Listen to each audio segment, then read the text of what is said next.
Okay, folks, welcome back. This is your boy Chuck. Welcome back to episode number, 20? Yeah, man, 20. Ooh, we made it, man. Hey, things have been going great, and, well, we got a very special treat for you today.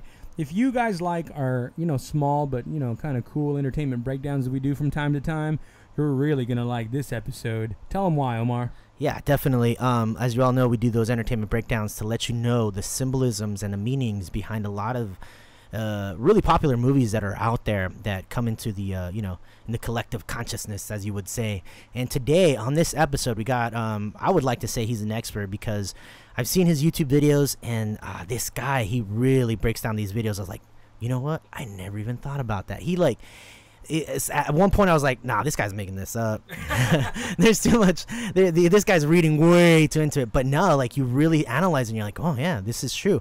So on today's show we have Matthew Miller. He is the author of the logosmadeflesh.com blog and also the Logos Made Flesh YouTube channel. So welcome to the show. Welcome to Fire Theft Radio, Matt.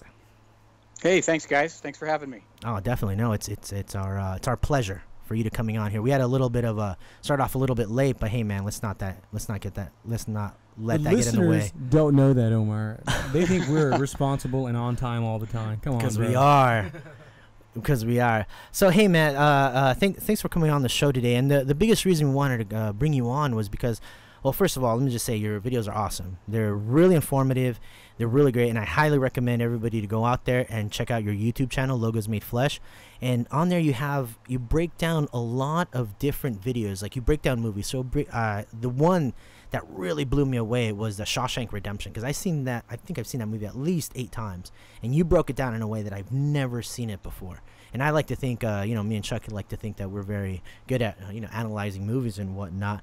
But before we get into all that, let us know a little bit about yourself, Matt. Like, who are you? What do you like? What's your favorite ice cream flavor? That type of deal. What got you into making these really cool YouTube videos? Yeah, that's a big question. Obviously a meandering story, as much as everybody's story is. I didn't intend to do it, just kind of set out to do my own thing, and this is something I fell into. But started out, my dad is a public speaker. He's a gifted storyteller, was a youth pastor in years past. And so I grew up listening to stories constantly throughout my younger years. My mom has written a children's program, a musical, and she told her own stories. So I love stories. When I was younger, I wanted to be a Disney animator, cartoonist, and then I got into video at a young age, making videos with my friends, and decided to write a novel in my early years in terms of high school and stuff. Started reading a lot about how stories work, structure, themes, plot, all that kind of stuff, how you break down everything behind the scenes in order to write my own novel. But at the same time, I became a Christian. I became a Christian about the age of 13. I love the Lord. I love particularly the Bible, and particularly I was drawn to the stories of the Bible. I wanted to know and read everything, and I've read the Bible probably 2 or 3 times before I graduated from high school. Whoa. Ended up going to a Bible college to study the Bible, and there it's where I learned a little bit more about how the Bible actually works.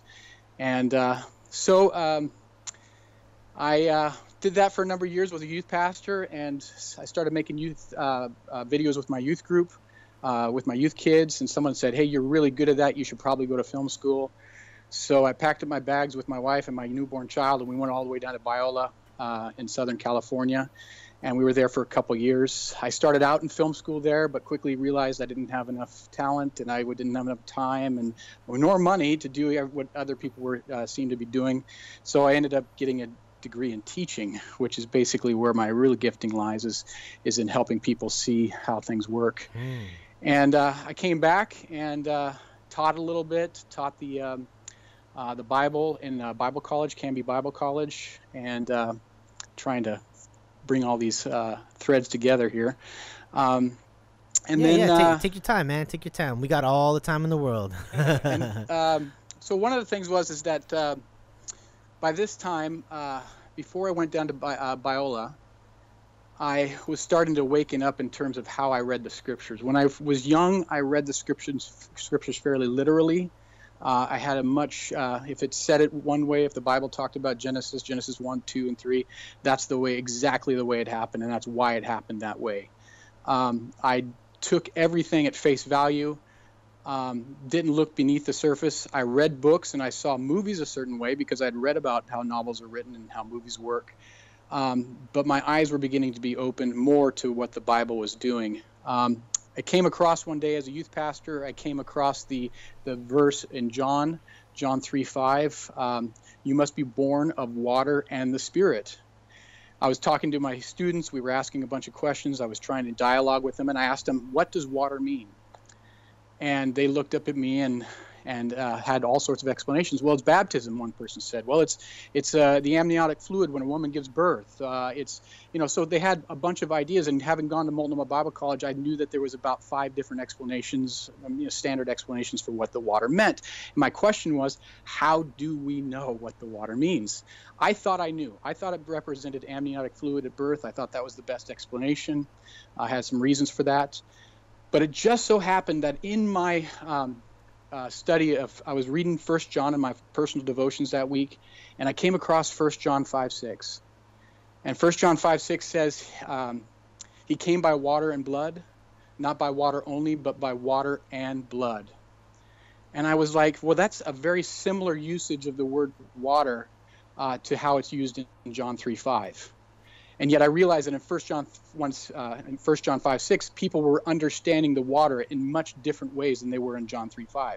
It was almost as if they were completely divorced, looking at it, on one side and then the other, but they didn't mesh. These interpretations did not mesh at all.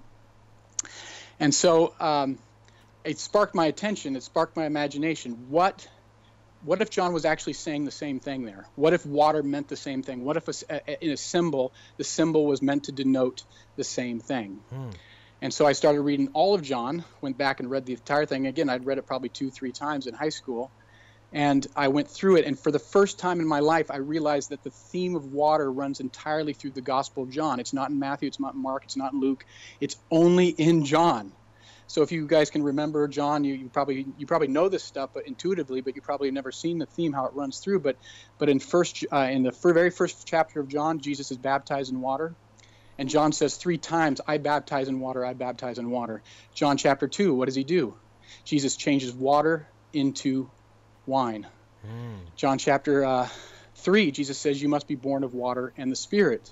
John chapter 4, he offers the woman by the well living water. Hey, can you give me a drink? He offers him living water, and then he offers her living water.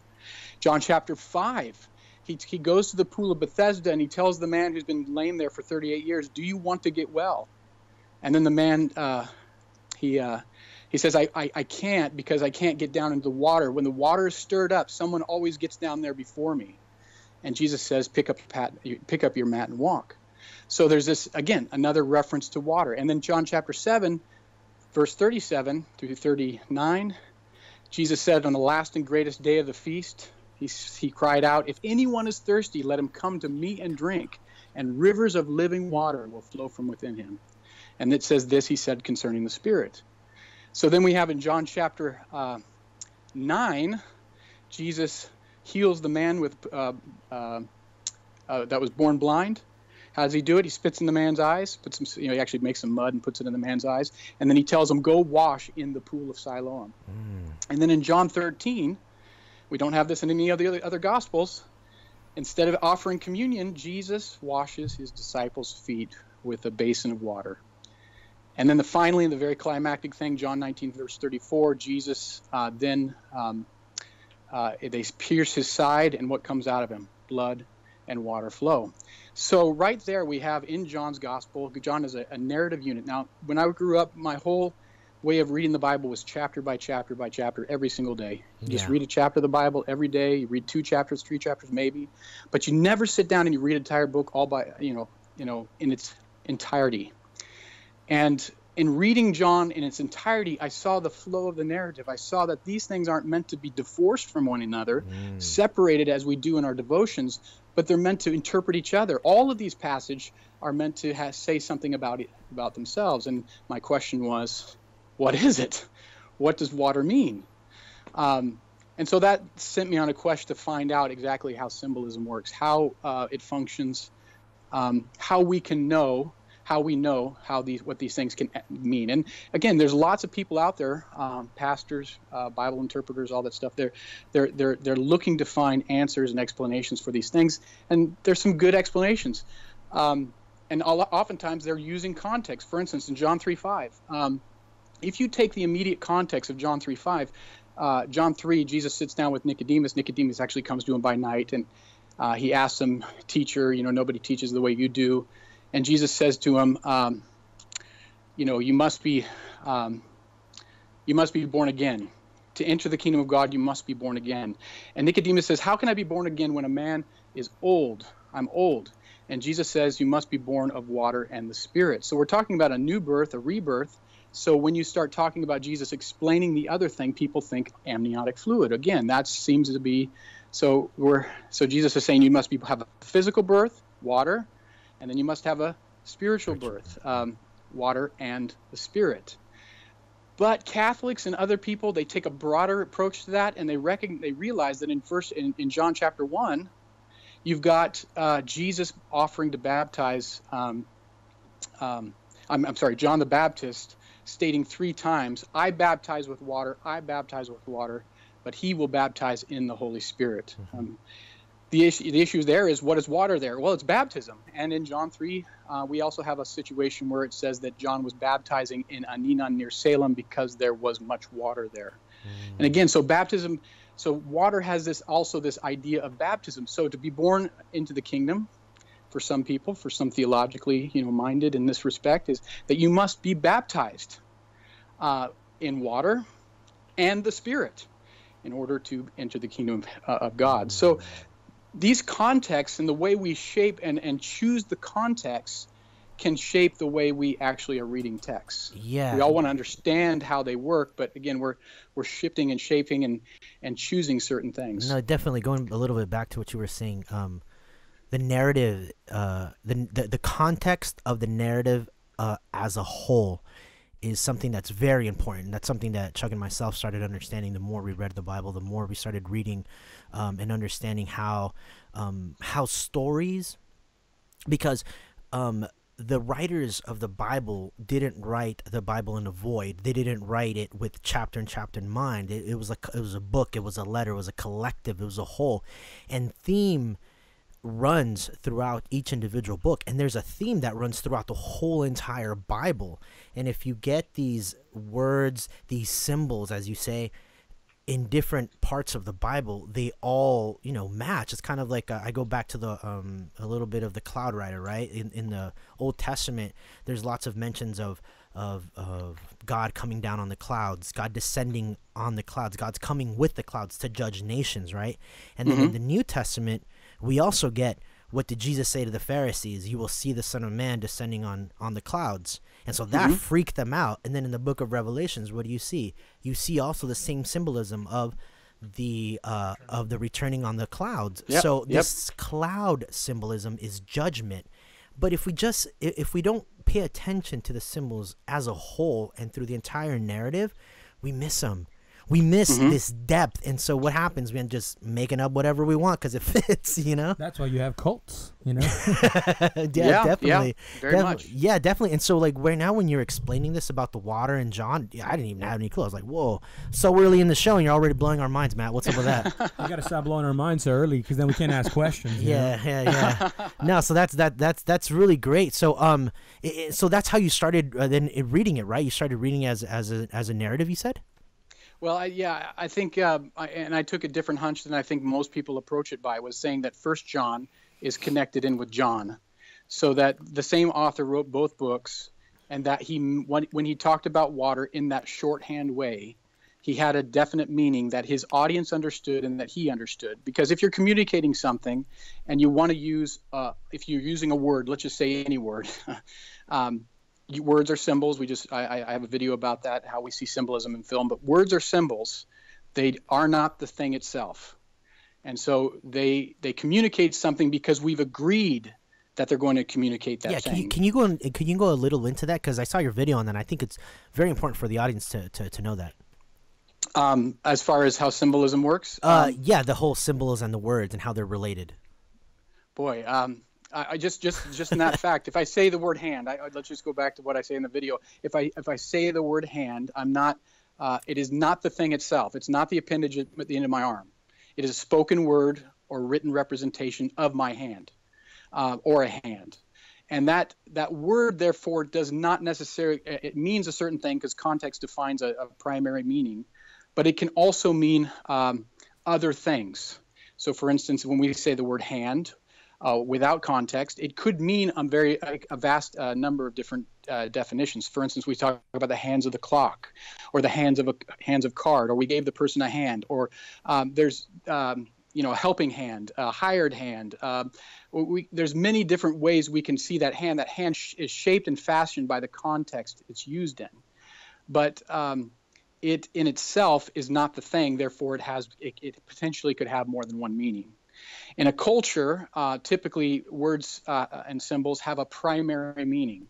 It is the thing that's most often used when associated with that thing, but it can have secondary, third, fourth, all the way down, and given the context, they can shift and shape and be different things. So when John uses the idea of water, he's clearly now. If we just read the use of water when Jesus says, "Let him come to me and drink," or when he talks about, he changed water into wine. Those are stories. So it's not necessarily obvious that they're being used symbolically. But in John 3:5, when he says, "You must be born of water and the Spirit," he's clearly using it as a shorthand for something else. And we're left to wonder what that is. And same thing with 1 John 5:6. He's using it as he was born of water and blood, not by water only, but by water and blood. So what is he meaning by water? What does he mean by blood? 1 John 5:6 is very important because John is actively fighting against a cultic or heretical notion about who Jesus is. And he's saying something, he's countering something that somebody believes about Jesus. That's why he says, he was born of water and blood, not by water only, but by water and blood. He's correcting a misunderstanding about who Jesus is. So again, we have to go back to say, okay, so in those shorthand references, we now know that water is being used symbolically. But then we get to the idea of a theme in the Gospel of John, and that it's connected in with a larger theme. And we're realizing that the story and the way that the story is told and the things that are brought up that John brings up and tells us about Jesus, that this water is actually being used symbolically in the story itself. And therefore, it doesn't necessarily just mean the thing that's in the story. So when Jesus changes water into wine, is it just representative of the clear physical liquid that we use for washing, drinking, etc.? Is it something meant to be something more than that? And that's where we start to ponder how these stories are in relationship to each other, what Jesus says about water, where he says it, for instance. And my first hunch was 1 John 7, verse 37 through 39 says, he said, "Come to me and drink. If anyone is thirsty, let him come to me and drink, and rivers of living water will flow from within him or come out of his bosom." And this he said concerning the Spirit, because the Spirit had not yet been given, because Jesus had not yet been glorified. So right there, John 3:7 through 39, John more or less defines what water is. He defines it as the Spirit. So now that gives us a hunch, a clue, or a key to somehow maybe tracking with some of these other things. Now, if we go back to, for instance, John chapter 1, we start looking at John chapter 1, we go, well, how does that fit? So, for instance, we have John the Baptist saying 3 times, "I baptize in water, I baptize in water, I baptize in water." When you see 3, that's important. It's an emphasis. It's a way of storytelling when we emphasize something. On the third and final time, it says, but he will baptize in the Holy Spirit. So right there we have a clear contrast between 2 different things. The water is not the Spirit. Spirit is not the water. But in John 3:7 through 39, water is the Spirit. So sometimes it is the Spirit, sometimes it's not. That gets very confusing. So now we're looking for continuity. We're not looking for something to be something.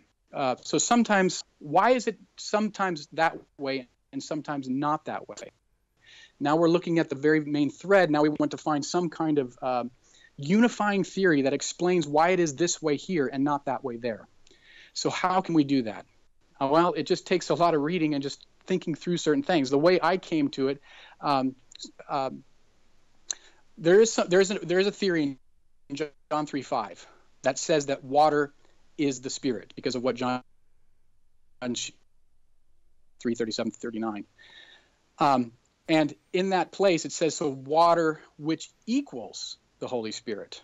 So John 3:5, water which equals, because the word kai, the Greek word kai, and, can mean also or namely. So it could be an emphasis thing. It doesn't have to be two separate things joined together. It could be like, sometimes we use English that way when we use and. We don't necessarily mean that it's two separate things, but you're saying and in the sense that I'm now qualifying what I've just said. Mm-hmm.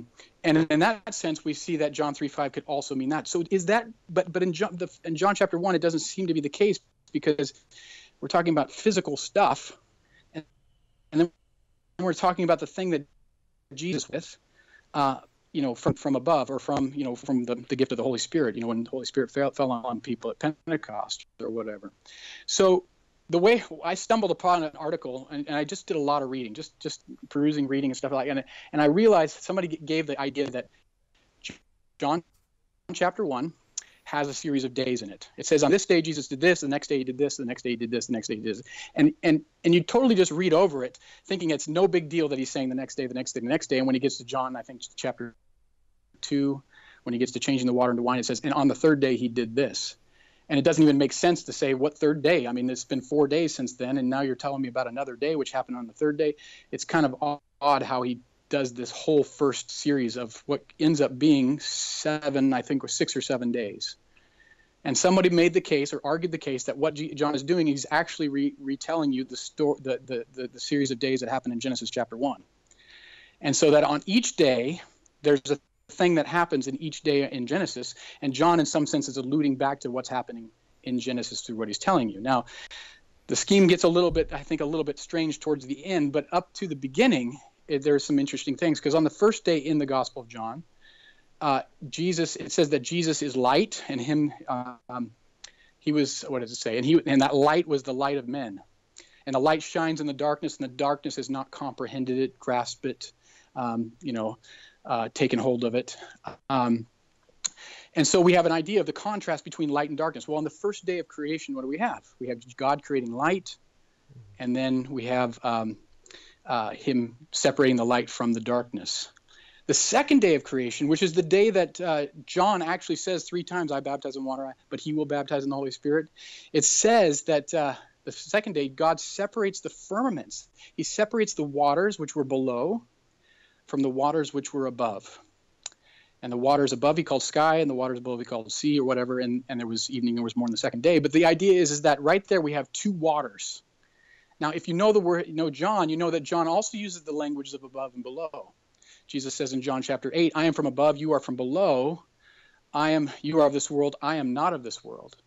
So that idea of above and below is very much central to the Gospel of John. And when we see that now in Genesis chapter 2, and the idea on the second day that John is now separating the waters, the water below from the water above, now we get a conceptual idea of what the 2 things are. There is a relationship between these 2 waters. But one is below and one is above. One is the Spirit. One is somewhat, I guess you'd say, what would you say? I don't know, earthly. Yeah, I'd just say earthly for that matter. So now we got to conceptually. Now, what is baptism? If you start thinking about what baptism is, it's a traditional ritual. It's a ritual of purification. That's what John started at. The Jews had a ritual of baptism.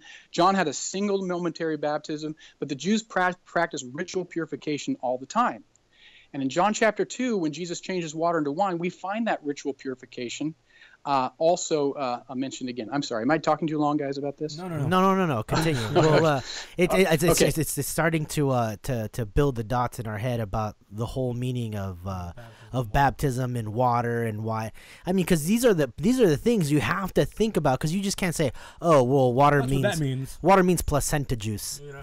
Yeah, right. You just can't say that. You gotta you have to unpack it, because they're so deep. So no, continue. We'll get to whatever we need to get to later, but continue, please.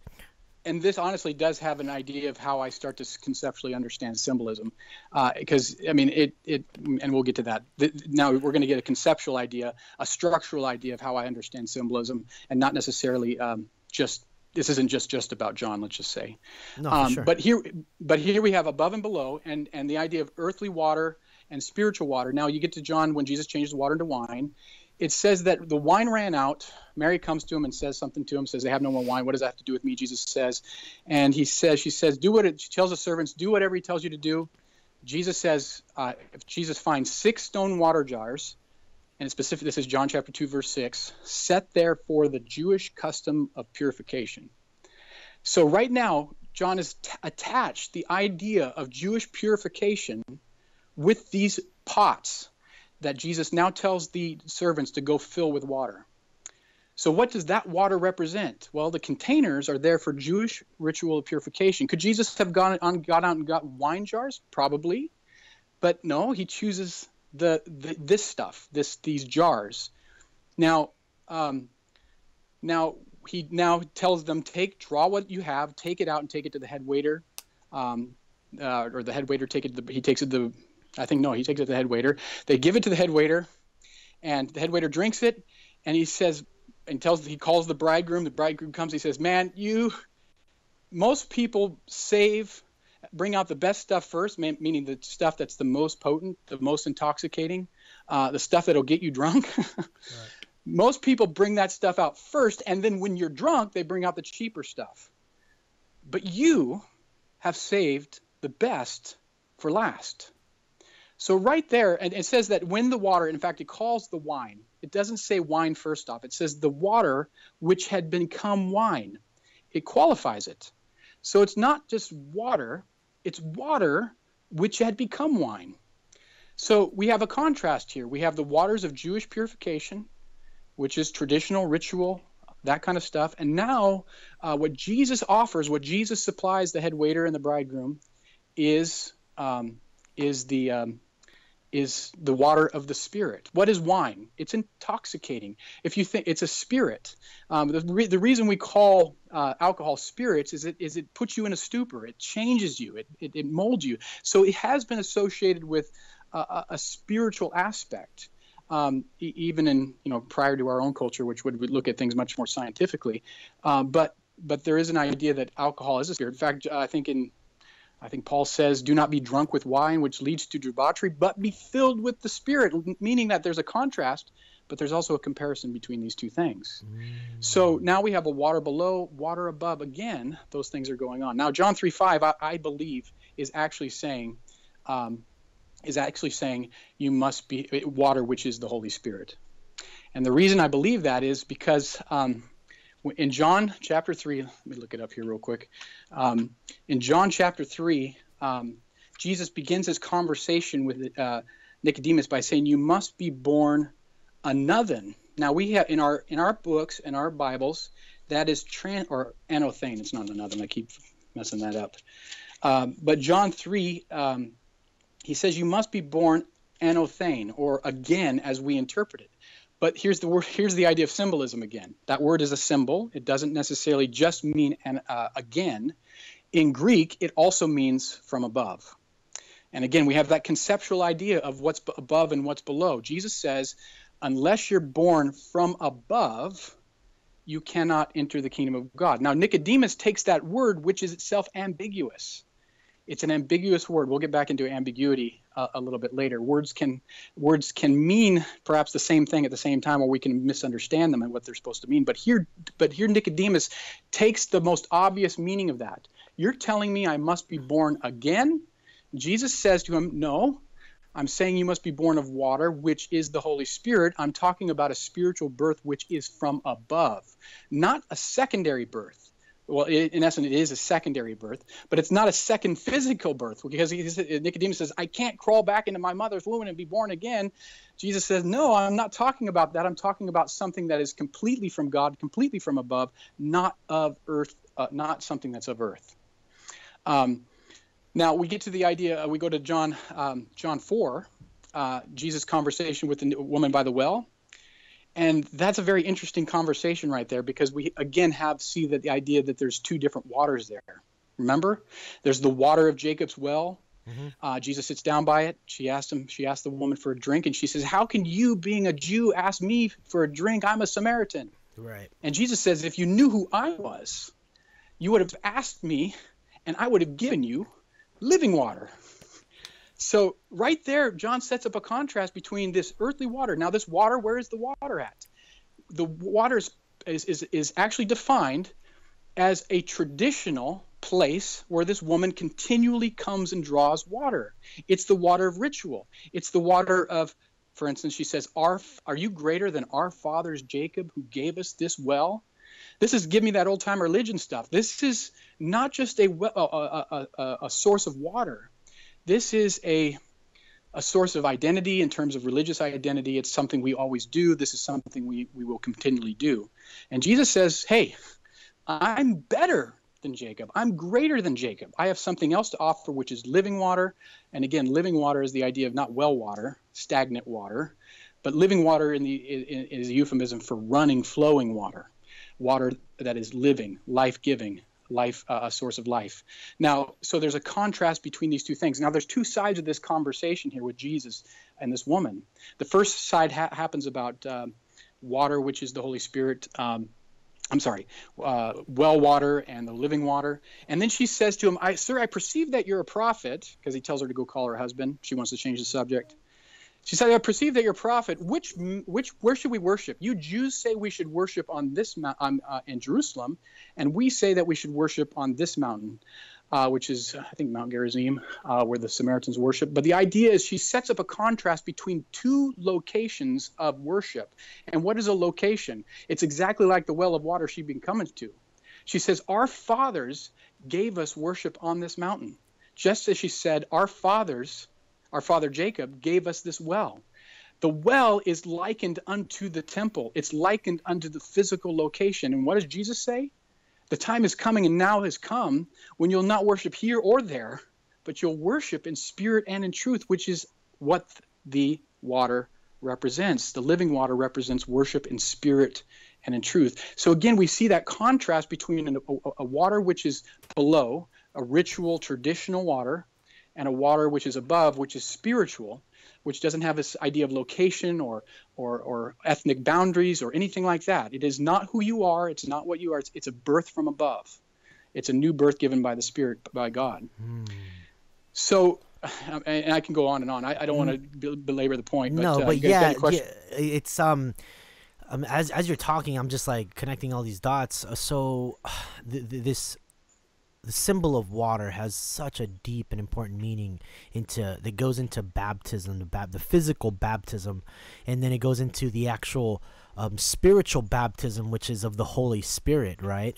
Descending upon us. So that's what gives us that the water is cleansing. It has so many symbols, but this whole theme runs throughout the book of John, and you wouldn't even know if you would read it as a narrative, if you would read it just within, like, as we were talking before, like chapter by chapter. But if you take it as a narrative, like we're accustomed to reading a book, right? For example, I don't know, just a regular book. We read it, and we don't go into it looking already with a predisposition or anything like that. We just go in whatever it says. But authors put in symbols. Authors put into the narrative something that binds the whole book together.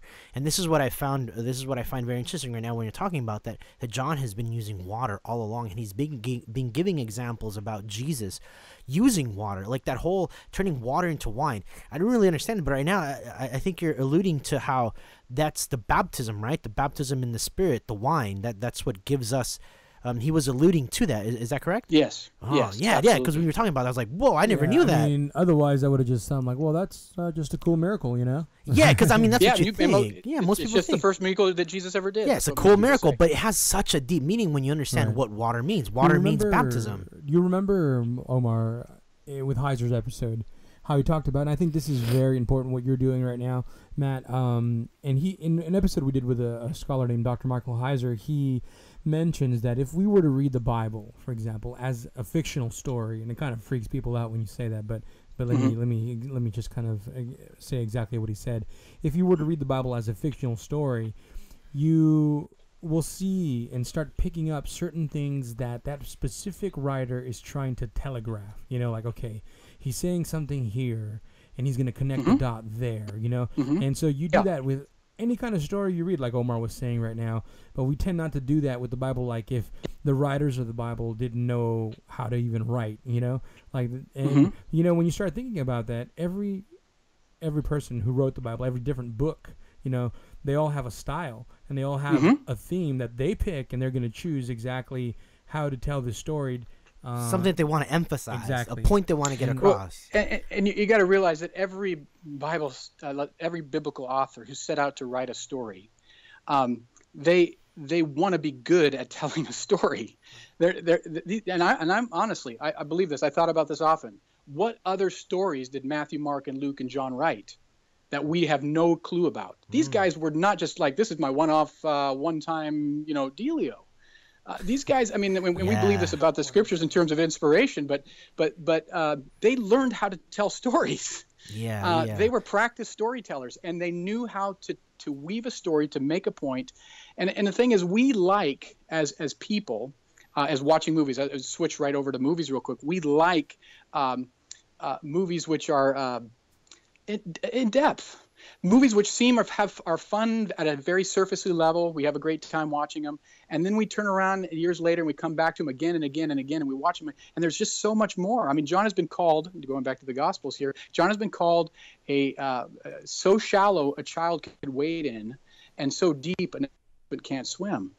And that's that two-tiered idea of going to something which is engaging but much deeper. Jesus himself was a parable teacher, taught through parables. And you recognize that on the surface level, he's talking about seeds and plants and all this kind of stuff. And you're like, I have no idea what he's talking about. But you realize there's a depth to what he's saying that goes beyond simply saying, farmers, what time should I sow my crop and all that kind of stuff. He's got a meaning to it. Yeah, let's get a little bit into that. Let's get a little bit into the whole, not just parables, but like the whole symbolisms in not popular culture, not just in movies, but the word I like to use is archetypes. I'm sure you're familiar with that word, archetypes. Yeah, absolutely. And how archetypes, because like you were saying right now, you just finished saying it, and it caught my attention, is that there's deeper meanings to things. There are very, very deeper meaning, and they resonate with us. A lot of people don't know why. They see a film, they'll see a film, and it's very well made, or it might be really like, budget wise, it might be poor, but the story, it just captivates you, grabs you, and it shakes you to your core, and you're like, my God, why does this film hit me so hard? Because it just makes you reflect. And I can think of, and I'm sure the audience member can think of, a certain film that just resonated with them, that the archetypes within that film hit them so hard, the symbolisms hit them so hard that they just like, whoa, man, it just like films that just make you think about life. And I believe that that's what the Bible does. The Bible hits you with so many archetypes, with so many symbols, that it moves you. It moves you. It pulls. I would say pulls you in towards Christ. At least that's the objective. I think that most of us kind of miss if we don't pay attention. You know what I mean? Yeah. And so how have you found this to be true in movies and in the things that you do within your YouTube channel? Well, like I said, I mean, a lot of it has to do with illusions. So, I mean, there's an idea. I mean, there's four things that I deal with, John. It's symbolism, illusions, irony, and ambiguity. And in each of those things, just as I showed you that there was symbolism and there was a higher meaning to water and a lower meaning to water, that sometimes it represented the higher meaning, sometimes it meant that lower meaning. There's a duality in John, and you will probably get into Gnosticism. You guys had talked about doing that. But there's a duality in John, lightness, light, darkness, above and below, water above, water below, God, Satan. There's just this constant idea of two different things. And in each one of those things, irony, ambiguity, symbolism, illusion, there's the surface meaning, and then there's something that goes beyond the surface, okay? So, for instance, an irony, sarcasm, that's the most way we probably know sarcasm, is the idea that I say something literally to you, and because of my body language, because of the context in which I'm saying it, or the tone of voice in which I'm using it, you recognize that I don't literally mean what I'm saying. I mean the exact opposite of what I'm saying. So there's a separation between a surface meaning and a subtext meaning. And when we come to and I talked about ambiguity a little bit, like in John Nicodemus' conversation with Nicodemus, anothane, meaning above, again, or from above. And that's ambiguity. What does Jesus mean? It could be this or it could be that, because words can often have multiple meanings. But let's get back to what you were talking about. So I've been dealing with allusions. And again, allusions are the idea that the context in which we're reading, the surface text that we're talking about, is bleeding through to another context that's not immediately graspable in the immediate context. So it could be somewhere else in the book, but more than likely it's somewhere outside the book. And we would probably say in our terms of internet usage today, it's hypertexting. So we're taking people to someplace else by what we've just said or what we've just seen, and because we all are clouded with so much information. Today it's imagery. So much imagery. We all have images going through our mind, and some images are stronger than others because they're repeated multiple times. Like just say 9/11, those twin towers falling.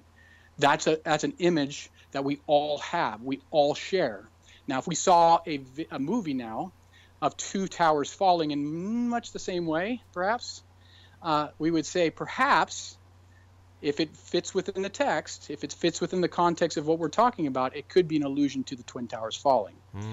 That's more or less archetypal understanding, because archetypes are things which we all know. And I would say that in nature, we all have language. And I go back to saying that symbolism is not something we make up on our own. A lot of people have the idea that, like, for instance, art is just subjective. The interpretation of art is just what I want it to be. I don't think anyone actually does that. I don't think any artist, they might want you to figure it out. They might not want to tell you because they want you to engage with what they do. But I don't think any artist actually sits out and just says, I'm just going to make some crap here, and you can make up what you think. That's why I hate modern art. I hate modern art. Even in modern art, I just watched a YouTube video on somebody who was saying this modern art was a piece of crap. And this guy goes and actually says, given its context, which was Soviet-dominated Czechoslovakia, I think it was, there was some real things that they were actually saying through their art. But you're right. Modern art does, I think, just kind of put up the hand to the idea that to give us signifiers which we all can know.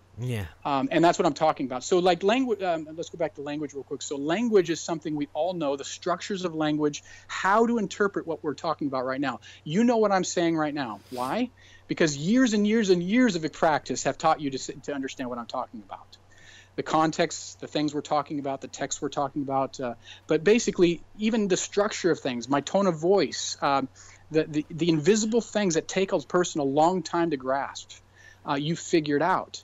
Now, those structures of what language are and the context with which we use it are also key to understanding images in a society. And if we go back before movies, before television, strip it all away, before books, and you had people sitting around a fire with their goats telling stories, what imagery are they using to make symbolic points? Well, what do they all know? They've all seen someone give birth. They all know what birth is. They all have an idea of what it represents, life. They all know what womanhood is, the pregnant woman. They know what the breasts are. They know what death is. They know what time of year is and how the seasons change. They know what are deadly poisonous animals versus ones that are actually strong and courageous. There's things that we've adopted and adapted. Like, for instance, we use the heart as a symbol today, talking about our emotions.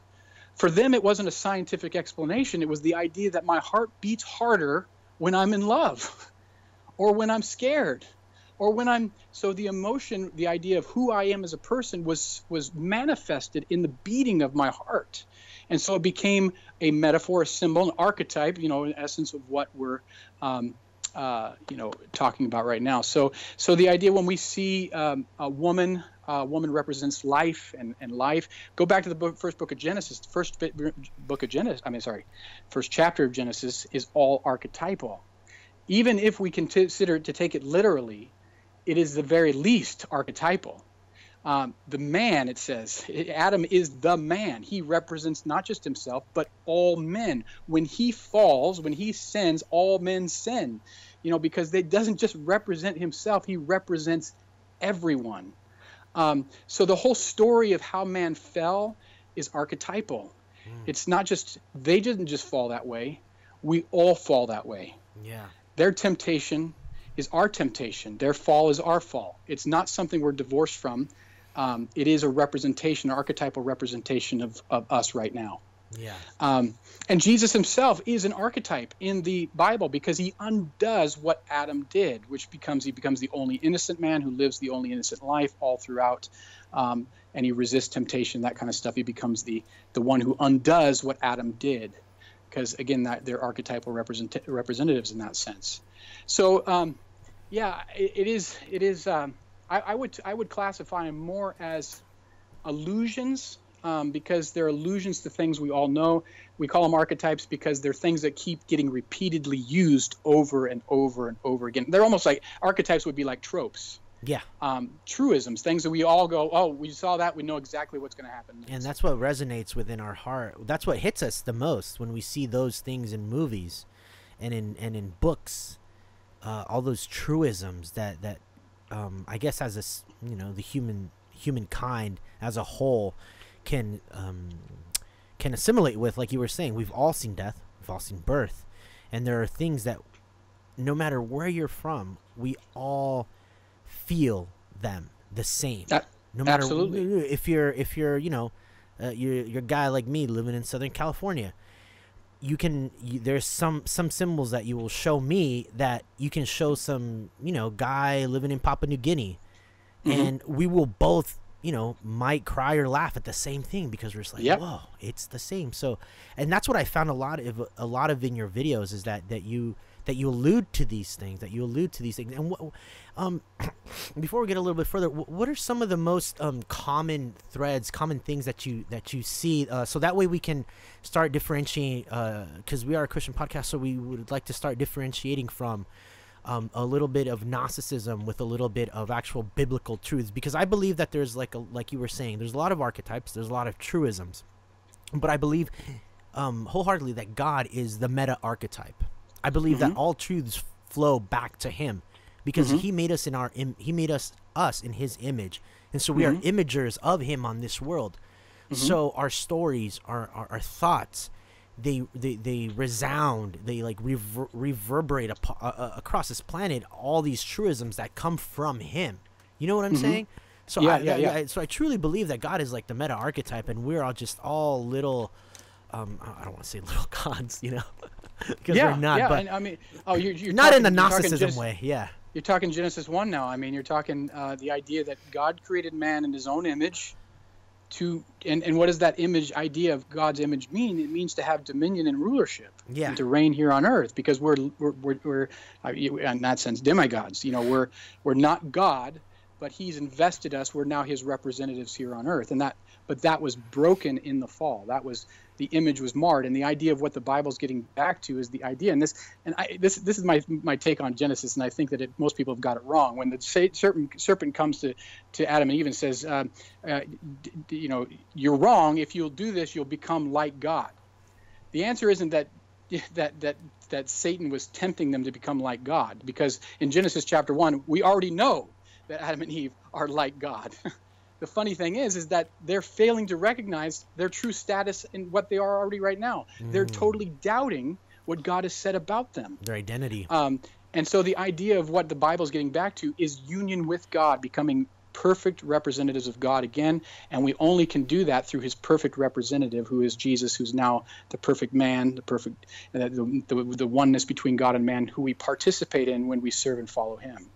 So he covers us, and we become image bearers of God again by following the example that was set for us by Jesus, and the life that he lived. Right. So, and the fact is... Oh, go ahead. What was that? No, I wanted to ask you something. Go ahead. Finish your thought if you want. Oh, yeah. I mean, the idea is that in the Bible, a lot of people think that a lot of atheists will say, I don't believe that Jesus is God because I know what God looks like. And they all think of the old man that's in the 16th chapel who's reaching out to touch his finger to Adam. And you're like going, wait. People say that Jesus can't be God because they know that God isn't like Jesus. And Christians have it totally reversed from that. We don't know God apart from Jesus. because Jesus is the image bearer of God. To see Jesus is to see God. If you haven't seen Jesus, you haven't seen God. And we see that over and over again in John's gospel, because he manifests God in the flesh. He shows us what God is like, his character, his attributes, and all those kind of things. So to see Jesus is to see God, and that's really important in understanding. Again, and to see the image is to, like Omar said, is to become that image. Vision transforms us into the image, and that's why this idea of blindness and sight, again, another archetypal understanding, that when the blind man receives his sight, to see Jesus, that transforms him in the same way that it transforms Lazarus from death to life. This is a new existence because now he can see that which he was unable to see before. No, most definitely. You were going to ask a question, Chuck? Yeah, my question was, you were mentioning earlier, I'll take it back a little bit to when you started the interview, you were talking about, I used to read the Bible in a very literalist kind of way, and we have friends of that kind of approach the Bible in many different ways. They're either literalist, hyper literalist, not. They're some of them are a little bit liberal and things like that, and so we kind of have these different conversations and different perspectives. And I guess I'm just curious. Because me and Omar listened to a couple of guys who actually are like psychologists, and they like to do lectures on the Bible, and they have their perspectives, and their perspectives are of course absent of God. They read it more as archetypes, and I'm just curious as to where you stand, because we have heard various versions of this as to what do you think when we have, for example, the snake speaking to Adam and Eve, and, everybody kind of attributes that, that's Satan and all that. Do you think, in your opinion, from what you see, and after, you know how stories are told, do you actually think that is a snake speaking to them, or is that a representation of evil, for example, what is your take on that? Thanks for trying to trap me. This is something I've wrestled with for a very long time. I come out of a very conservative Christian worldview. I was saved at the age of 13. I'll tell you mine after I tell you yours. Maybe it'll put you at ease. Ours is not a very conservative approach either. So. Yeah, and I took the Bible very literally. I was a 7-day in high school. I fought for creationism. And wrote papers on it, and believed the earth is 6,000 years old, and that the 7,000 years is going to be the millennial reign of Christ, and that Genesis was to be read literally. And again, that is more or less an approach. And I fault no one for believing that. I don't fault anyone for taking it that way. I don't agree with it for a few reasons. Not to say, okay. This is. Don't worry, Chuck. You threw him like a curveball. If you've listened to the show, we have a couple of things where people have already called us. Let me just say some of the things that are archetypal about it. Why is it a serpent? Why is it a serpent that comes to the and if you read just the first 2 chapters of Genesis, you say a serpent. Okay, there he's coming and now talking. Again, we're just assuming now he's talking. We know animals don't talk. But yet the story just assumes that he can talk, and what he does is he offers this tree, and again it's called the tree of the knowledge of good and evil. Who names a tree like that? So again, is it archetypal? Of course it is. It represents the knowledge of good and evil. It tells you right there in the title of it. But why is it a serpent? Well, in Genesis chapter 1, God creates man in his own image. He and them, both male and female, he creates them. So it's Adam and Eve that are created in God's image, and he says, and he gave them dominion over what? The animals. And now it's a beast that comes and tries to get them to doubt God. So right at that point, who has dominion over this animal? And now this animal is taking dominion over the man. He's allowing the animal, the beast, the snake, the serpent, to cause him to doubt his position, his place, and he distrusts God and therefore breaks his covenant with God. And so that isn't just something that happens in Genesis. In fact, we see, again, the story of the Bible. Let's just look at how it works. Man is giving a law and a land. He said, don't eat of the tree of the knowledge of good and evil, but I'm going to put you in Eden. You can have any tree you want. Don't do that, and you can stay here in peace and happiness, and I'm going to bless you all the days of your life. And yet man breaks the law and is ejected from the land. Does that sound familiar at all? That's the story of Israel. So Israel is given a law and a land. They break the law, and they're ejected from the land. So right in the first chapter, he's setting out, Genesis chapter 1 and 2 are setting you out the major themes that are going to happen in the Bible.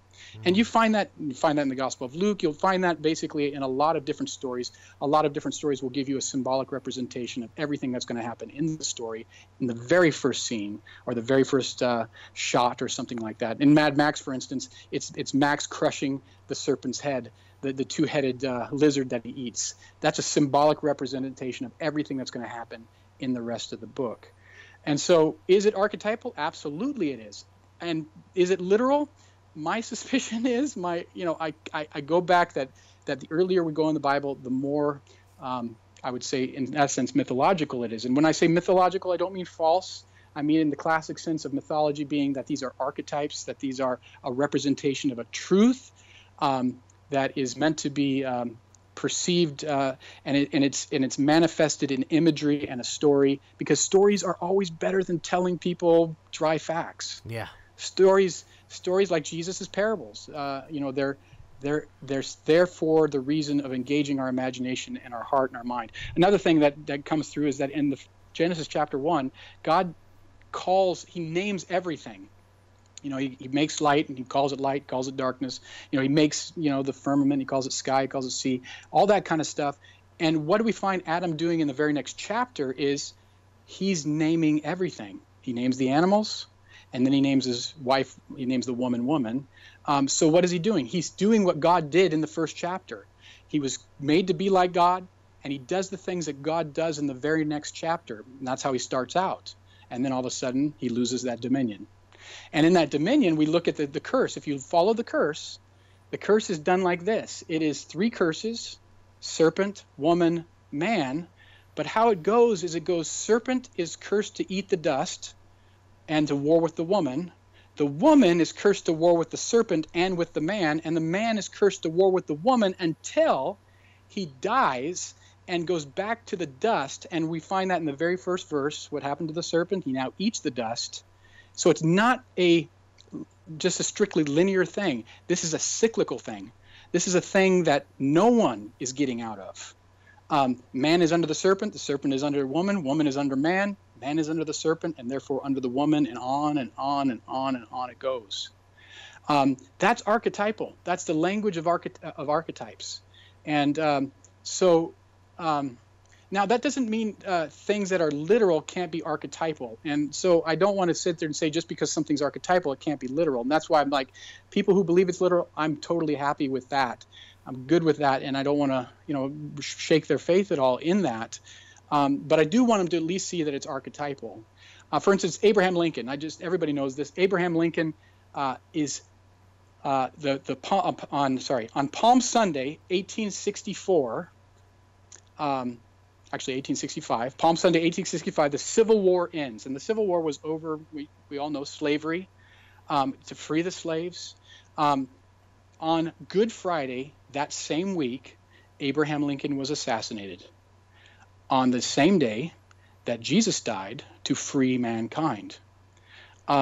So when slaves looked to Abraham Lincoln as an archetypal representative of Jesus, an allusion to Jesus, were they wrong in doing that? I don't believe they were at all, because it made sense of the things that they had seen and also made sense of their experience. This is something that I think was God ordained and shows us something that actually is meaningful in our experience. So I think archetypes can be relevant and allusions can be God ordained. Even if and therefore we wouldn't say, well, how is this, 1,000 years from now, 2,000 years, they're studying Abraham Lincoln. They go, well, it just so happens he dies on Palm Sunday. That can't be true. He dies on Good Friday. That can't be true because we know that this happened on that day. Doesn't matter. Can very well be true and archetypal at the same time. Well, speaking of which, since we're on this archetype boat, let's keep it sailing. Wait, you didn't tell him what you think it is, dude. Oh, I'll tell him right now, but yeah, I just want to continue this because this is good. I like this. But I won't let you forget. don't because it's quite contrary from most Western. I want to know what Christians. you think. Man, you already know what I think. We're on the same boat here. No, I'm But- not. I got Okay. off of your boat a long time ago. Oh. Okay, so I think we also got to be careful, especially as Christians, because a lot of the times I hear Christians say, "Hey, I saw this movie," and they kind of actually see this archetypes. I mean, they're aware. They don't call it archetypes, but they're aware. Hey, look, there's like a symbolism of like the Father and the Son, and the Father gave his life, or the Son gave his life, or there's all these like archetypes and stories, and they're like, oh, that's a Christian movie, but I would disagree. Christian motifs. Yeah, they have like Christian motifs, but a lot of people Christians tend to say, oh, that's kind of like a Christian movie because it does this or that, and I would say you got to be careful in how Absolutely. you say that. I mean, it might have an archetype, a Christian motif, but it doesn't mean it's a Christian movie, That's where Gnosticism comes in, dude. You know what I'm saying? That's for where sure, yeah. that's when the church, the Christians, they conflagrate. They see things as, oh, that's Christian. They project that. Oh, that's Christian. No, that's Gnosticism. So can you explain? We had Gary Wayne on a couple episodes ago, and he explained to us what Gnosticism, but he explained to us from like a New World Order, Illuminati type of view. Can you explain to us a little bit of how it is within movies? Because you do expose these things within your film. So how does that come into the movies, and how should we see them? I actually had a guy, I hadn't even thought of Gnosticism being in movies. And maybe it's just not on my radar. I know Gnosticism because I've studied the Gospel of John, and therefore I've spent a lot of time studying Gnosticism. But I had a guy the other day who told me that Shawshank was a Gnostic film. And because the warden had to be a demigod and not the true God, and therefore it was our job to free ourselves from this or Gnosticism was the idea we have to, this evil God of the Old Testament, we got to free ourselves from this God and therefore seek salvation outside that, have the gnosis, so we can go to the highest God And become gods ourselves. Yeah, for sure. And I was and I know Gnosticism, and I was like, where did you get this idea from that this Hollywood is trying to inculcate Gnosticism with deeper meanings in what we're talking about? So I tend to doubt that very much. Now, I'm not saying it's not true, and my eyes just may not be open to it. But in terms of the Shawshank Redemption, and me saying, I get a lot of people who tell me two things. First off, they think I'm reading too much into it. That would be the first thing.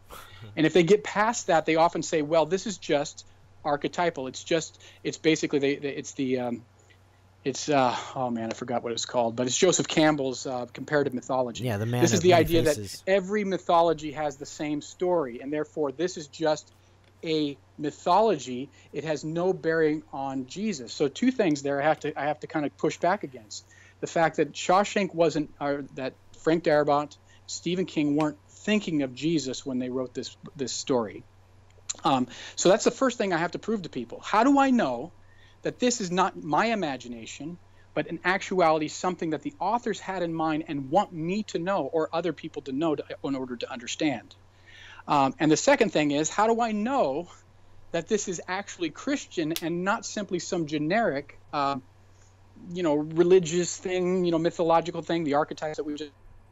How do I know that it is that? So my first answer to the first question, the first issue, is to say that there are things that are uniquely in the gospel story, okay, and that are very prevalent. And we know so first off, we just go back to context. The context of the Shawshank Redemption. The context in which it was written and produced and then therefore released was America in the 1990s, who remained largely Christian at that time.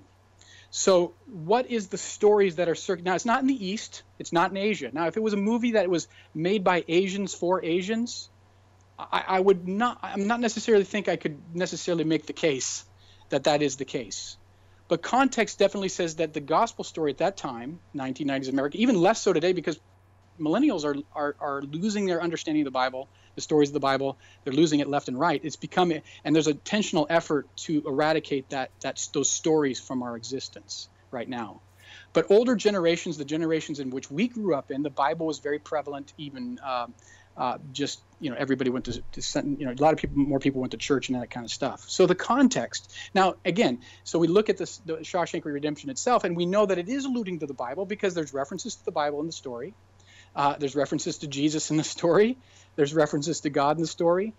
So the film itself is actually telling us, here's the text, that if there's any allusions being made, we can assume that there's allusions being made to this text. Now, there's another text in that movie, which is the Count of Monte Cristo. The Count of Monte Cristo, and they say, and in fact, it's funny that they make the allusion because it's exactly how Andy escapes in the end. It's exactly how the Count escapes in it. So there's a reference to a book, and in that book is the key to the movie. Well, there's also a reference to the Bible, and in the Bible is the key to the movie of the Shawshank Redemption. At least that's my take on it. So context matters a great deal in terms of understanding. Now, if we look at the other elements in the movie, it's called the Shawshank Redemption. And in terms of contextual understanding of the word redemption, redemption is often not used among non-Christians or non-believers. It is a heavily religious term.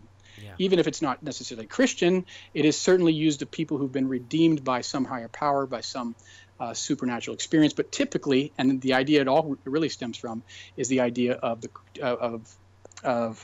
Jesus. I think in Mark it says that the Son of Man, anyway. So the idea of redemption is not uniquely Christian, but strongly Christian. Yes. It resonates with Christianity. So there you have those things. Now let's look at some of the things in the movie. You have a man who enters into a world, the prison, and if we look at what the prison signifies and some of the other things, we recognize that the prison is the human experience. The men are born into Shawshank in the same way that newborns come into the world. They're naked and coated in white, coming into this world, and they begin to fear death, like all living people, all living beings fear death. They don't want to escape it. They don't want to leave it, and that's a reverse from the generic expectations of a prison film. In every prison film, everybody wants to get out. In Shawshank Redemption, the twist was that nobody wanted to get out. At least nobody we knew of, until Andy all of a sudden makes this somewhat miraculous escape. Now, what does he do? Andy comes in as the only innocent man. Now, if we take that term, the only innocent man, if you ask anybody, who's the only innocent man? Well, we all know in terms of cultural understanding, in terms of a Western Christian understanding, who know the Bible, broadly speaking, Jesus is always classified as the only innocent man. And who's the only guilty man? Well, it's Red. It's his best friend, Red. So we have this contrast between innocence and guilt, which is, again, another idea of a religious idea. Now, what does Andy do? Andy continually, because of Red's guilt, he fears release. He begins to be institutionalized in much the same way as Brooks. He can't be. He doesn't want to leave this world. Now, Andy comes along and says, he's innocent, and therefore he never feels the weight of this world, and he always reminds the people of the outside world. And the things he does, he gives them beer and a hot roof, which reminds them, he said, we were the lords of all creation, and every one of us felt free. Because he gives them an experience that reminds them of the world outside, and almost hunger and thirst for that outside world again. There is a duality to this, and we'll get back to the duality. And somebody might think that that's Gnostic, but I don't think it is. So the last part is Andy provides. So he provides miracles. Music to educate men, things that are rare and extraordinary in the prison world itself. Andy can provide. Andy provides these things, and everything he does provide reminds these men of the outside world and the hope that they can have beyond the walls of the prison. Now, when Andy's cell is emptied, when they go looking for Andy at the very end of the film, they're going to look for Andy's dead body. Everything in the movie has told us that Andy's dead. He hung himself inside the cell, and the guards go to the cell. Red's thinking, oh my gosh, my best friend is dead. We're going to find his body in the cell. When they get to the cell and they say, oh my God, when the guard says that, we're saying, oh, it's bad. And then the sirens go off in the warden's office, and they get back in there, and you realize there's nobody even in the cell. And that comes as a complete twist. It shakes our expectations. And the way that it happens is that's the empty cell. That's the empty tomb. in the same way that the women went to look for Jesus' dead body, the guards were involved, the disciples, all those things, they didn't find his dead body, and they didn't find him alive. They found it empty. Not just alive, but empty. And when they find it empty, then they find that he's escaped and has a new and more powerful life living on the outside world. And in that new existence that he has, he's able to enact judgment on those hypocrites in the system who put people down. The warden eventually commits suicide. And I love that part in the movie where the warden finds out in the paper that Andy has basically not double-crossed him, but exposed his hypocrisy. And he looks up to the safe, and over the safe there's a cross-stitched sign that says, "His judgment cometh, and that right soon." Now, he's already told you that his wife cross-stitched this thing, and obviously, therefore, it refers to God/Jesus. But whose judgment is coming at this moment? It's Andy's. Andy's judgment is coming at this moment. And there's that idea of Andy and Jesus being pressed together again in a symbolic fashion. So for Red, though, Andy's existence on the outside and his life on the outside now gives hope to Red, because his life on the outside is therefore no longer meaningless. He's not going to hang himself just like Brooks, although he's tempted by it, or at least we feel his temptation by it. He goes to the sea, meets him at Teotihuacan or whatever it is. I can't remember what it's called. Cehuateneo or something like that. Anyway, so he gets there, and what we find Andy on a fishing boat with carpentry tools, working on the fishing boat as Red approaches him on this eternal sea. Now, the sea and the beach are classic examples, and this is throughout literature. This is archetypal representation of the hereafter. If you come to the river's edge, the water's edge, like just in the book, in the Jordan River, it's in Negro. I shouldn't say Negro spirituals, but that's what they're called. Slave spirituals. This idea of coming to the water's edge has always been seen of coming to eternal life.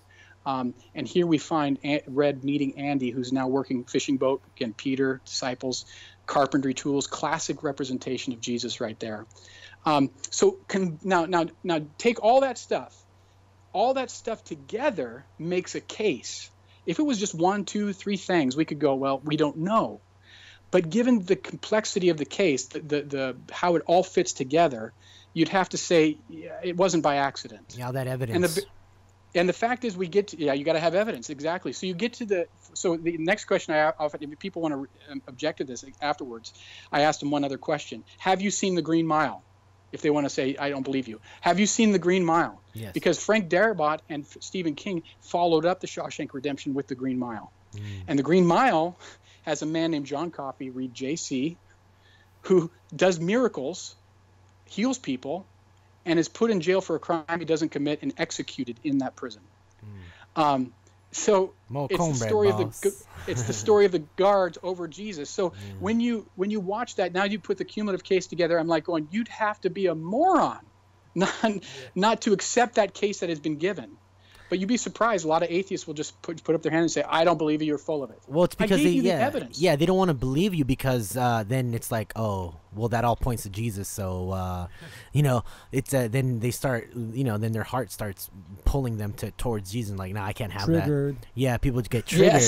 Yes. People get triggered. But right now that you're saying this, there's that fine line, because you explained it very well. There's this fine line that exists between Gnosticism and Christianity, and I think that's why all the apostles would always talk about it. They'd always say, hey, be careful with these heretic teachings, be careful with these Gnostic teachings. Why? Because it's very easy for us to what's the word, to get them mixed up, to say, well, because this is an archetype, because this is true, because it is true, then it must be of Jesus. But hey, look at it within context. Look at this book, look at this film, look at this, it's propaganda. Look at all these propaganda that is thrown at you in context, and look at them as a whole. Like you said, look at all of these, look at all this evidence, and if it's clearly pointing to Jesus, well then it is what it is. It's the meta truth. It's pointing towards that.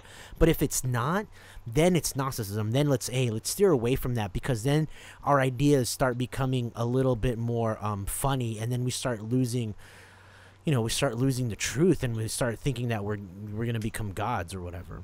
Yeah, so Gnosticism, this is where I would get into Gnosticism and the idea of there's a this world and that world understanding. So Andy's going to the outside world versus this world. So Gnosticism develops, very early on in the church, 1st, 2nd century, and its main thrust, I believe, is based upon duality. The very stringent views of the Greeks, which said that matter is inherently corruptible, and therefore something which is immaterial, God, cannot be matter. So there's a strong divorce between these two things. And so what they look for, and therefore they look at the God of the Old Testament who created this world, and they say, well, that God can't be the highest God. That God can't be the incorruptible God, the God that's worthy of worship and love and all those kind of things. That has to be an evil demiurge, which he himself created, and then that being created another being, and so on and so all the way down until one day somebody decided to get evil and make this world, because this world is by nature evil and not good. And therefore it is not it cannot be redeemed. It needs to be escaped, and escaped only. And honestly, the way I'd see most Gnosticism in the church today is the idea that when we die, we go to heaven, and there's no idea of resurrection. That this world is basically, we just want to run up our credit cards and jump out of this world because this world doesn't matter. Now, I find this is the funny thing is I find Mad Max to be a great counter to that Gnosticism idea, because what they do is they run away from this world. These women, they run away from this idea of men and women together. They go to this idyllic world without men, and they're going to this spiritual place. They call it the land of many mothers, and they call it I can't remember what they call it, the green place. Yeah. They call it this wonderful place, and they get there, and it's not green, and it's dying, because men and women can't exist in that world. It's a corruption of what God has actually created, the idea of men and women together. And they have to return to the world as it is and fight in this world to make this world what God had in mind. And I think that's contra Gnosticism in a very deep and abiding sense, because the idea is Gnosticism has this idea of I'm going to check out, I'm going to get the spiritual knowledge, and only I have it, and I'm going to escape.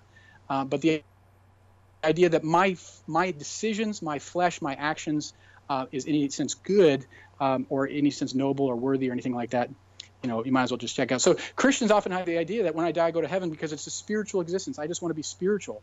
But Christianity, the word became flesh, logos made flesh. The idea that the immaterial, the eternal, the perfect became man that we could see, touch, taste, and feel. That is Christianity. And to say that God he has renewed the world by becoming flesh. And in becoming flesh, he's propagated himself through new birth, through the birth of his people, and his people are now continuing to make this world new. Because we have his spirit abides within us. It's not, and the idea of, again, rapture, I think that's Gnostic. I think the idea of rapture is Gnostic, because in the sense of we're just trying to escape this world, it's going to get so bad that God's just going to pull us out of here. Again, what part of the church has not gone through persecution and this great persecution? There's been horrific things that the church has gone through. Jesus went through it with obviously us. Haven't read Left Behind. Otherwise, yeah, Matt. What's up with your Left Behind knowledge right now? Yeah, I have. I read the first book and bought all of them up to 5, and then decided I was never going to read them, and I gave them all away. So. That's funny. Well, I'm so glad to hear what you're saying about heaven right now, because that's something that we've talked about in the last few episodes. We've talked about that with even the scholar, Dr. Michael Heiser. And when I tell people, when I tell people something like that, I'm like, you're saying there's no eternity? I'm like, no. There's going to be an eternity, but yes. It's in the wrong place. You're thinking, heaven is a dwelling place for God. It's not for us. And our place is here on earth, and it's going to be new. So his plan that he had in Eden, the Garden of Eden, to spread Eden, is still the same plan. The plan A for God is still plan A. There's no plan B. And there's going to be, we're going to resurrect, have physical bodies, and new heavens and new earth. Yeah, exactly. So that's what we kind of talk about in the show a little bit, and we got a little lashback here and there, but I just tell people, hey, read the scriptures. That's what it says. Yeah, absolutely. No, so you were because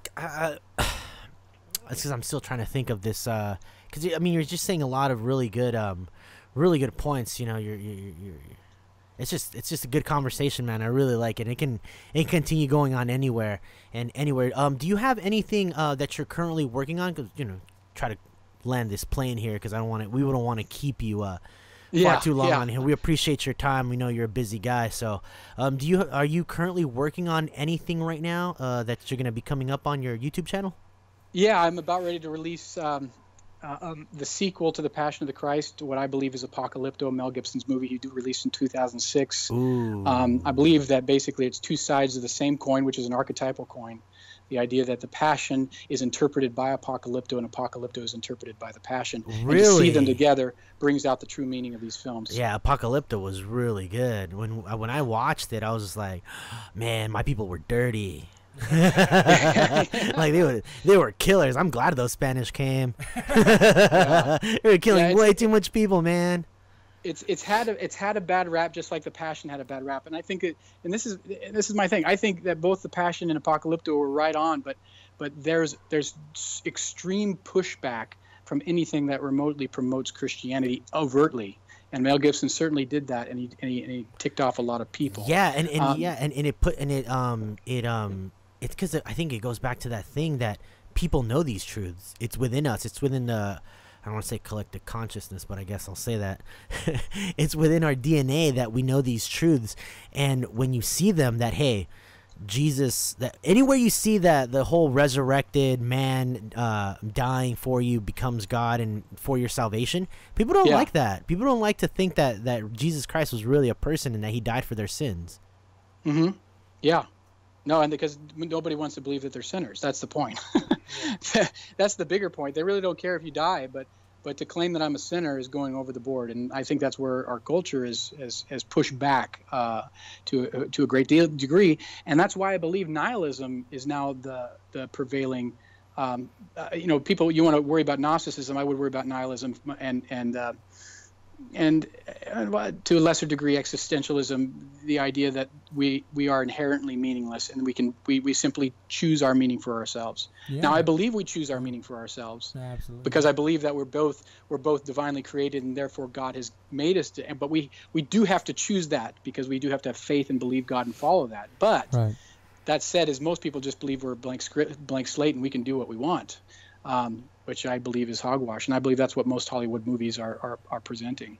Oh, there we go. I mean, I think one of the movies that pretty blatant, and it even has a book that it's about nihilism and things like that. Was it Matrix, right? Oh right yeah, in the beginning, yeah. They even show that book. What's it called? Something Simulations or whatever. He made the director of the Wachowski sisters now, I think. Told them to read the book, and it's just the whole book, that whole movie. I mean, if you really look into it, I mean that movie's just jam packed with all kinds of craziness. And when it comes to archetypical things and things like that, but anyway, so you got anything else? Wrapping it up then? Yeah, no, man. Just wrapping it up here. We want to thank you so much. Is there anything else that you would like to talk to us about? You want to wrap things up, Matt? Something that you have burning in your heart that you wish you could say right now? Boy, I don't know. We've covered a lot. I hope that that everybody who heard this, would know that these things extend well beyond what we talked about. So some of these things we aren't going to be able to wrap up today. But I just invite them to join the channel. I really feel like it's a great halfway house to engage between Christians and non-Christians. It's a place where we can come and because we all watch movies. Right. In fact, I would say most Christians watch more movies than they read the Bible. Right. And to say, that's true, man. That's true. And to say that when we come and we watch a movie, and that movie, and just in a basic sense, that what we see is not necessarily all there is. And that bothers, I think, to a great degree, atheists when I start talking about that idea, is that what we see is not all there is, because what they want to say is, no, what I see is what I get. It's a reductionist idea. And I'm saying, hey, so people who have their eyes opened, they often have their eyes open to the meaning they've missed in life. Like, what else have I missed? What else have I been missing? And basically, I think the Bible says basically to open blind eyes is to raise the dead. These ideas are not indistinguishable from one another. To have your perception awakened is to let me just, I'll close with this real quick. But The Sixth Sense, you guys seen The Sixth Sense? Yes. Yeah. Oh, yeah. So The Sixth Sense is a movie about blindness. In fact, it opens up with a slow light bulb turning on, right? And at the very end of the movie, you have this great revelation on the part of what's his name? Malcolm Crowe, the person played by Bruce Willis. I can't even think of his name. Bruce Willis, exactly. But he has this great revelation that he's actually dead in the end. And then throughout the film, you have like Haley Joel Osment, who plays Cole Sear. He has glasses on when he's first met, these big glasses without lenses on, because he can see. In fact, his last name is what? Sear. But here's this really cool idea at the very halfway point of the film when he says, "I can see dead people," and he's looking straight at Bruce Willis.